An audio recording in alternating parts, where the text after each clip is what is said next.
کہ عرب کے لوگوں میں دو خامیاں تھی. نمبر 1 چٹے ان پڑھ جاہل اجڈ، حتیٰ کہ انہیں باقی لوگ امی کہا کرتے تھے. امی نیرے ان پڑھ.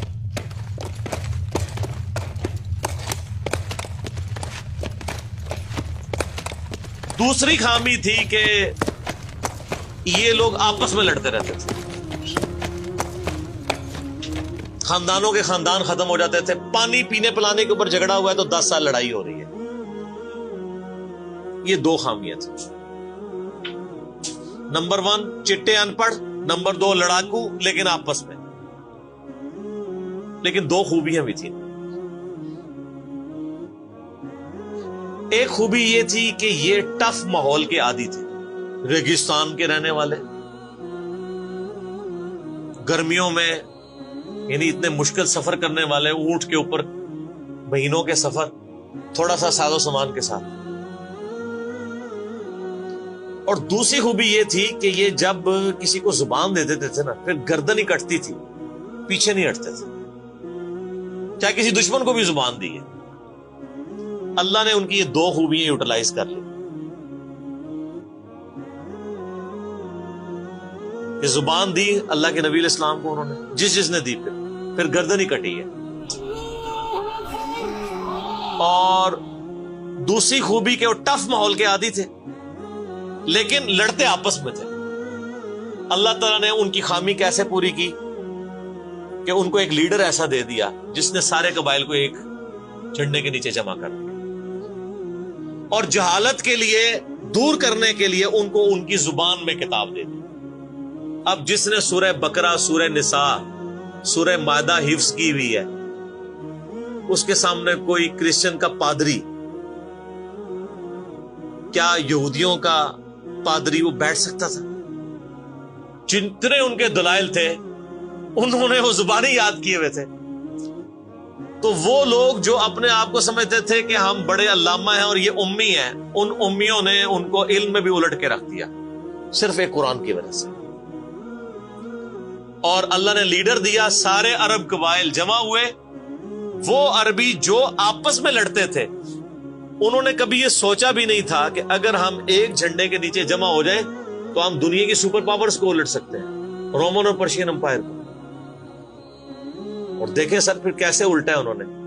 ود ان 17 ایئرز ہر چیز اڑا کے رکھ دی ہے. صدیوں کی سلطنتیں، لاکھوں کی ریزروڈ آرمیز رومن اور پرشینز کی پوری دنیا پہ حکومتیں کر رہی ہیں. جدید اسلحہ ہے، اور ادھر یہ بدو ہیں جن کے پاس اونٹ ہیں، گھوڑے ہیں، تلواریں ہیں. نہ منجنیق انہوں نے کبھی دیکھی، نہ ان کے پاس اس طرح کے ہاتھی بڑے بڑے جو پرشینز کے پاس تھے. بس چل پڑے، کلمہ پڑے اور نکل کھڑے ہوئے. پھر دنیا نے دیکھا کہ ہر چیز کو الٹ کے رکھ دیا. انہی کے اسلحے ان سے چھین کے انہی کو الٹ دیا. وہ ساری کی ساری بجلی کس نے بھری تھی ان کے اندر؟ اس کتاب میں.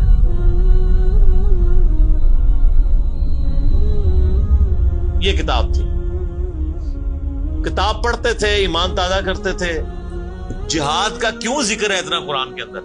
کیونکہ اللہ نے ایک ایسی امت اٹھانی تھی جس نے تلوار کے زور پہ اکھاڑنا تھا رومن اور پرشین. ہم مانتے ہیں کہ اسلام تلوار کے زور پہ پھیلا ہے، لیکن یہ تصویر کا ایک رخ ہے. تصویر کا دوسرا رخ یہ ہے کہ جو بدماش صدیوں سے دنیا پہ حکمران تھے اور لوگوں کی رعایا کا استحصال کر رہے تھے، اپنی رعایا کا، ان پہ انہوں نے اتنے ٹیکسز لگائے ہوئے تھے. ان کو اکھاڑنے کے لیے کیا میٹھی میٹھی باتیں چاہیے تھی؟ طارق جمیل صاحب کے لیکچرز نے رومن اور پرشین امپائر اکھاڑنی تھی. یہ تو ان لوگوں کے لیے مسلمان ہو چکے ہیں. بدماش کب اپنی پوسٹ چھوڑتے ہیں؟ ان کو پھر اسلحے کے زور پہ ہی اکھاڑنا تھا. اور پھر اللہ نے صحابہ کرام کی تلواریں مسلط کی ان کے اوپر. جب اکھاڑ دی، فریڈم آف ایکسپریشن مل گیا، پھر معاملات سیدھے ہو گئے. اس زمانے میں بادشاہ کا دین رعایا کا دین ہوتا تھا. اگر کوئی رعایا کہے نا کہ میں بادشاہ کے دین سے الگ ہوتا ہوں، قتل ہو جاتا تھا. آپ پتہ عیسائیت کیسے پھیلی ہے؟ یہ تو سارے بت پرست تھے. کانسٹنٹائن 2 جس کے نام پہ قسطنطنیہ شہر تھا جو بعد میں مسلمانوں نے فتح کیا، سلطان محمد فاتح نے، ٹرکی والوں نے اس پہ ایک فلم بھی بنائی ہے، اردو ڈبنگ کے ساتھ ہے، ایک ہی نشست میں آپ دیکھ سکتے ہیں 2.5-3 گھنٹے کی، جو فلمیں دیکھتے ہیں ان کے لیے، مولویوں کے لیے نہیں۔ تو اس نے وہ قسطنطنیہ فتح کیا، پھر اس کا نام استنبول رکھ دیا۔ وہ کانسٹنٹائن 2 جو تھا وہ کرسچن ہو گیا تھا، چونکہ وہ کرسچن ہوا تو پوری رعایا 3 براعظموں میں پھیلی ہوئی وہ کرسچن ہو گئی، ایسے کرسچینٹی پھیلی ہے۔ تو رعایا کو وہی دین رکھنا ہوتا تھا جو حکمران کا ہے۔ پہلے حکمران بت پرست تھا، عیسائیوں پہ ظلم ہوتے تھے، بعد میں جب حکمران ہی مسلمان ہو گیا، اس زمانے ظاہر عیسائیت اسلام کا ہی نام تھا، تو سارے پیچھے اس امام کے، یہ بڑا خطرناک معاملہ تھا۔ دوسری طرف پرشین جو ہیں وہ آتش پرست تھے، ان کے نیچے آتش پرستی کا دین چل رہا تھا، تو یہ پھر ضرورت تھی کہ فریڈم آف ایکسپریشن دیا جاتا۔ اسلام نے تلوار کے زور پہ ان کو اکھاڑا، ان کی بدماشیاں ختم کی، اور ایسی ختم ہوئی کہ بخاری مسلم کی حدیث ہے، نبی علیہ السلام نے فرمایا ان قریب کیسر ختم ہو جائے گا، پھر قیامت تک کوئی کیسر نہیں ہوگا۔ ہائے ہائے ہائے سر، یہ پروفیسیز اللہ کی تائید کے ساتھ ہی کوئی دے سکتا ہے؟ ان قریب کسرا ختم ہو جائے گا، قیامت تک کوئی کسرا نہیں ہوگا۔ دیکھ لیں 1500 سال ہو گئے ہیں، نہ رومن امپائر دوبارہ بنی، نہ پرشین امپائر دوبارہ بنی، حتیٰ کہ اب تو وہ کانسیپٹ ہی ختم ہو گئے، ملکوں والا کانسیپٹ آ گیا۔ اور اس زمانے میں یہ بات کرنا ایک ایسے شخص کا جس کے اوپر ایمان لانے والے گنتی کے لوگ ہوں، بہت بڑی بات ہے، اور اللہ نے پھر اکھڑوایا۔ اور آج فریڈم آف ایکسپریشن ایسا ہے کہ آج تلاوت ہو رہی ہوتی ہے تو ٹرمپ بھی بیٹھ کے سن رہا ہوتا ہے، کیوں؟ حالانکہ وہ کرسچن ہے۔ فریڈم آف ایکسپریشن آ گیا۔ آپ جائیں امریکہ میں، آپ کسی مارکیٹ میں مسلح ڈال کے نماز پڑھیں، کوئی آپ کو منع نہیں کرے گا، الٹا آپ کے ساتھ سیلفیاں بنا رہے ہوں گے کہ یہ کیا ہو رہا ہے۔ تو پہلے کوئی سوچ سکتا تھا کہ فرعون کے سامنے کوئی نماز پڑھتا؟ جادوگروں نے ذرا سی بات کی، ایمان لے کے آئے تو میں تمہیں سولی دے دوں۔ تو یہ اسلام اس دور جدید کا خالق ہے، اور یہ دور جدید کو تخلیق جو اسلام نے دی ہے وہ قرآن کے ذریعے۔ ایک علامہ وحید الدین خان صاحب ہیں انڈیا کے، 90+ ان کی ایج ہے، انہوں نے کتاب لکھی ہے اسلام دور جدید کا خالق، اسی ٹاپک کو ایڈریس کی، کمال کی کتاب ہے وہ، اور پڑھنے سے تعلق رکھتی ہے، آپ گوگل سے اس کا PDF بھی ڈاؤن لوڈ کر سکتے ہیں، چھوٹی سی کتاب ہے۔ انگلش میں بھی ایک کتاب لکھی ہے گاڈ رائزز، خدا ابھرتا ہے۔ خدا پھر جو ابھرا ہے نا جی قرآن کے ذریعے، خدا کو تو خیر مخلوق کی ضرورت نہیں ہے، لیکن مخلوقات نے جو تماشا بنایا ہوا تھا نا، اس تماشے کو ہمیشہ کے لیے اللہ تعالیٰ نے اپنے پیغمبر امام اعظم سیدنا و مولانا محمد رسول اللہ صلی اللہ علیہ وآلہ وسلم کے ذریعے شرک کا خاتمہ کر کے قیامت تک کے لیے جو دین اسٹیبلش کیا اس کتاب کے ذریعے۔ اب یہ کتاب قیامت تک نبی الاسلام کا معجزہ ہے۔ یہ کتاب ہے سر جس نے دنیا پلٹ دی، اور یہ وہ کتاب ہے جو ہم صرف اپنی بچی کو جب رخصت کرنے لگتے ہیں نیچے سے گزارتے ہیں، ٹھیک ہے، اور چوم کے غلاف میں رکھ دیتے ہیں، اس سے زیادہ اس قرآن کو ہم کوئی اہمیت نہیں دیتے۔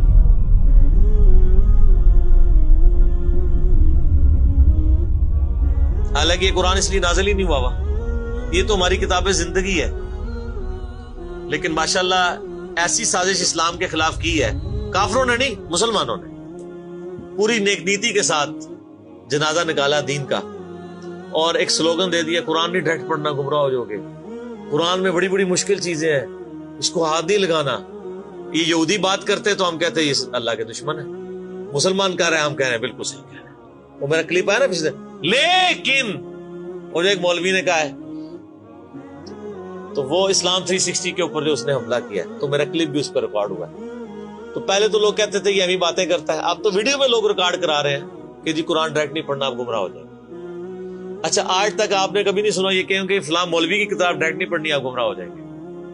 یعنی مولوی کڈا سیانا ہے کہ اس کو طریقہ پتا ہے کہ میں نے بات کیسے سمجھانی ہے، اور اس کو ایسی کتاب لکھنی بھی آتی ہے جو گمراہ نہ کرے، اور اللہ کو ایسی کتاب نہیں دینی آئی کہ جو گمراہ ہونے سے بچا لے۔ قرآن میں کہاں ہے کہ یہ گمراہ کرتا ہے؟ وہ تو اللہ نے ٹانٹ کیا کہ جو قرآن پہ ایمان نہیں لاتے وہ گمراہ ہوتے ہیں، جو ایمان لے آئے اور بات مان لیں وہ کیسے گمراہ ہوں گے؟ یہ تو تعریف کی ہے انہوں نے۔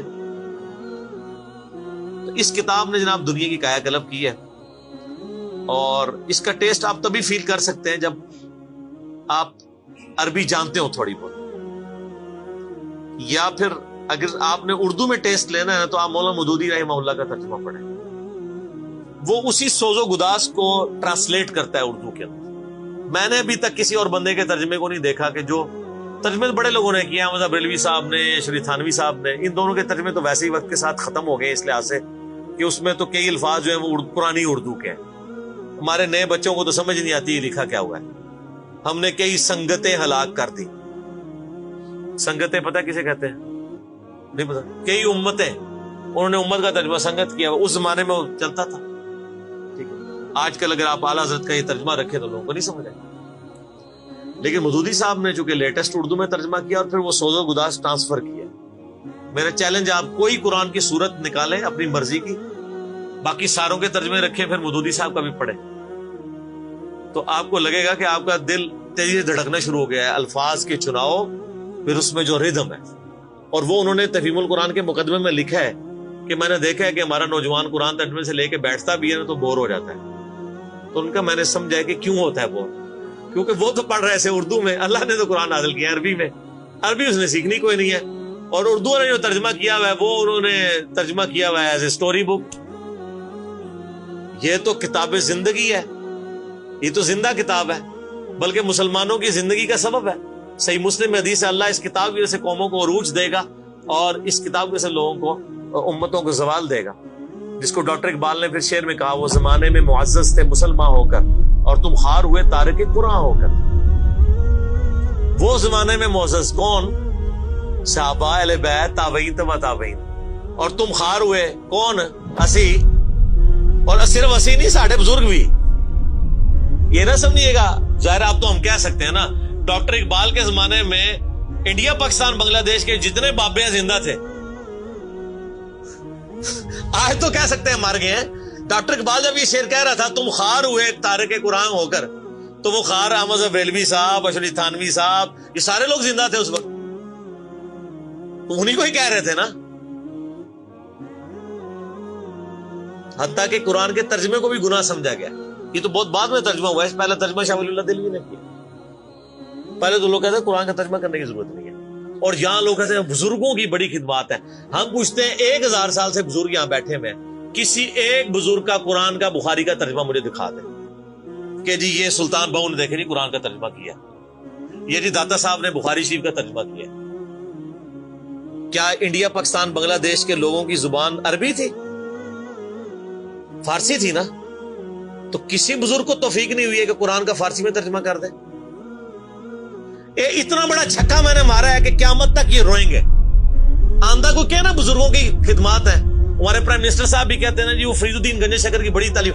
فرید الدین گنج شکر صاحب نے کون سا قرآن کا ترجمہ کیا؟ اگر کسی نے قرآن کا ترجمہ ہی نہیں کیا، بخاری مسلم کا ترجمہ ہی نہیں کیا، وہ کیا خدمات کرتا رہے؟ وہ اپنی تعلیمات دیتے رہے۔ صحیح غلط اس کا فیصلہ ہم نہیں کرتے، وہ تو پھر میں اور طرف چل پڑوں گا۔ صرف جو خدمات والا ڈونگ رچایا ہوا ہے نا وہ میں آپ کو بتا رہا ہوں۔ جتنوں کے مزار بنائے ہوئے آپ نے، کسی ایک کا ترجمہ دکھا دے قرآن کا، تو یہ پھر انہوں نے جان بوجھ کے سیاست کی اسلام کے نام کے اوپر، اپنی باتیں کرواتے رہے۔ سر ان کو پتا تھا قرآن کا ترجمہ ہو گیا، سورہ زمر اور سورۃ الانعام اگر اردو میں آ گئی تو بابوں کو کس نے پوجنا ہے؟ سر بخاری کا اگر ترجمہ ہو گیا تو ساروں نے تو رفع الیدین سے نماز پڑھنی ہے، بابے سارے بغیر رفع الیدین والے نے۔ یہ وجہ تھی کہ بڑی ہوشیاری ہے انہوں نے، یہ نہ سمجھو پولے سمجھے، بہت ہوشیار سمجھے۔ اور دیکھ لینا پھر اب رزلٹ سامنے آ گیا، جدھر ترجمے ہوئے ہیں وہ کہنا نہیں پیو دادے تے ایتھے ہاتھ بندہ سی، اے ایتھے بندہ ہے، تو رزلٹ نکل آیا نا۔ اسی لیے بزرگ جو کام کرتے ہیں وہ حکمت سے خالی نہیں ہوتا۔ ہاں انہوں نے بڑی شیاری دکھائی ہے آپ کے ساتھ، لیکن اللہ کا وعدہ ہے هو الذی ارسل رسولہ بالہدی ودین الحق لیظہرہ علی الدین کلہ۔ قرب قیامت سے پہلے دین کو غلبہ ملنا ہے، غلبہ بابوں کے ذریعے نہیں ملنا تھا، اسی کتاب سے، جس کتاب نے پہلے غلبہ دلایا۔ اب آج دیکھیں بچہ اینڈرائیڈ فون کھولے ہوئے ہے، کوئی آیت آتی ہے ترجمہ پڑھ لیتا ہے۔ تو سر یہ خدمت تو پھر انہوں نے کی ہے نا اسلام کی۔ اچھا یہ اینڈرائڈ فون کس رحمت اللہ علیہ نے بنایا تھا؟ وہ کہتے ہیں بزرگ تے دنیا کلب کر دے نگاہ مار کے، وہ بزرگوں نو لے آؤ تے ٹھیپا موبائل نیچے چلا سکتے؟ آپ مجھے بتائیں میں کسی بزرگ کو قبر سے نکالوں اور اس کو یہ موبائل چلا لے گا؟ آپ کا بچہ چلا لیتا ہے. اور کسی کا اگر اتنا ایمان ہے نا بزرگوں کے اوپر، تو آج والے بزرگوں پہ بھی ہے، تو میں نے ان کو بڑی دفعہ مشورہ دیا ہے کہ بزرگ جو جناب دنیا چلا رہے ہیں، تو میں ان کو کہتا ہوں آپ کو بزرگوں کے ساتھ جہاز پہ بٹھاتے ہیں، جب 10 کلومیٹر ہائٹ پہ پہنچ جاتا ہے یہ بوئنگ جہاز، جب پہنچے تو ہم پائلٹ کو کہ تو تے پائی بسم اللہ پڑھ کے تے پیراشوٹ نال کود جا، بزرگ چلان تے جہاز لینڈ کران، وہ کتنے لینڈ ہوئے گا جہاز؟ بزرگاں دے مرید بھی اس جہاز ہی نیچے بیٹھ لگے جہاں تمہیں کہتے ہیں بزرگ دنیا چلا رہے ہیں، ان کو بھی پتا ہے جہاز کو نہیں لینڈ ہونا، اور جو جہاز نہیں لینڈ کرا سکتا، میں کہتا ہوں کسی بزرگ کو آپ لا کے جہاز کے کاک پیٹ میں بٹھا دینا، وہ نہیں لینڈ کرا سکتا. ہاں لینڈ کرائے گا اگلے جہاں جا کے، وہ بھی وہ نہیں کرائے گا، خود ہی ہوئے گا. سب کہانی ہے، کہانیوں کا دور ختم ہو چکا، کیونکہ اب ایک نعرہ عام ہے. کون سا؟ کہ نہ میں وابی نہ میں بابی، میں ہوں مسلم علمی کتابی. تو یہ علمی کتابی جب ہم کہتے ہیں تو وہ علم کون سا علم ہوتا ہے، وہ کتاب کون سی کتاب ہوتی ہے؟ یہ اللہ کی کتاب جس پہ ہم بات کر رہے ہیں. تو آپ دیکھیں میں اس پہ بھی 30-35 منٹ لگ گئے. اب آپ آ جائیں سورہ النبا.